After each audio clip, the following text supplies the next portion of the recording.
Bonjour à toutes et à tous. Intéressons-nous dans cette vidéo à la définition de la quantité de mouvement. La quantité de mouvement est notée par la lettre P minuscule, à ne pas confondre avec le poids qui lui est noté avec la lettre P majuscule et qui représente une force. La quantité de mouvement est une grandeur qui permet d'étudier le mouvement d'un système. En effet, comme on peut le voir ici, cette grandeur vectorielle, P vecteur, est proportionnelle, collinéaire au vecteur vitesse. D'ailleurs, on voit que la grandeur de proportionnalité, c'est la masse. Et d'ailleurs, comme cette grandeur masse est une grandeur positive, le vecteur quantité de mouvement et le vecteur vitesse ont donc toujours la même direction et le même sens. Comme le vecteur quantité de mouvement est proportionnel au vecteur vitesse, on comprend que ce vecteur, P vecteur, dépend du référentiel d'étude, comme le vecteur vitesse. Intéressons-nous maintenant aux unités. La quantité de mouvement P vecteur a donc des unités qui correspondent à celle de la masse fois l'unité de la vitesse dans le système international. Ainsi, la quantité de mouvement s'exprime en kilogrammes, mètres, seconde moins 1. Les valeurs sont notées par P égale tant de valeurs, kilogrammes, mètres, seconde moins 1. Sous-entendu, le P, pas de flèche quand on s'intéresse à la valeur et non pas au vecteur. Alors, une petite parenthèse, on utilisera notamment cette grandeur de quantité de mouvement dans le cas d'exercices qui sont liés par exemple à la notion de propulsion. On reviendra dessus en classe entière. Alors, je me permets de revenir sur cette expression vectorielle de la quantité de mouvement. Il y a en effet un sous-entendu dans cette notation. En particulier, le vecteur vitesse dépend d'une variable qui vous est maintenant familière, le temps. Il en est donc finalement de même du vecteur quantité de mouvement, puisque ces deux vecteurs sont proportionnels l'un de l'autre, par l'intermédiaire de la masse du système. Cette expression vectorielle que je présente ici peut donc s'écrire de la manière suivante.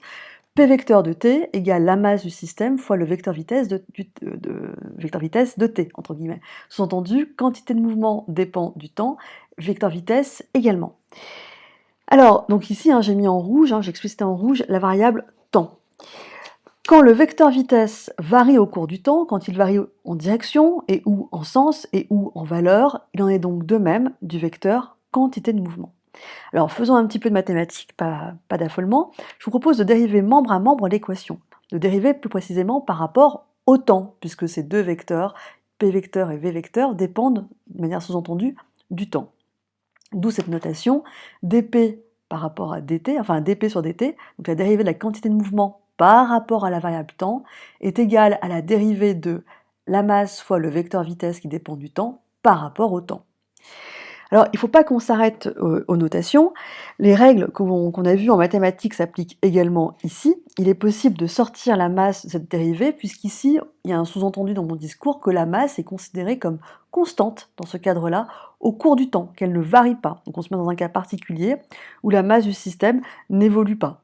Donc c'est pas, par exemple, c'est pas un sac de sable avec un petit trou qui permettrait au sable de s'enfuir, entre guillemets, d'être perdu.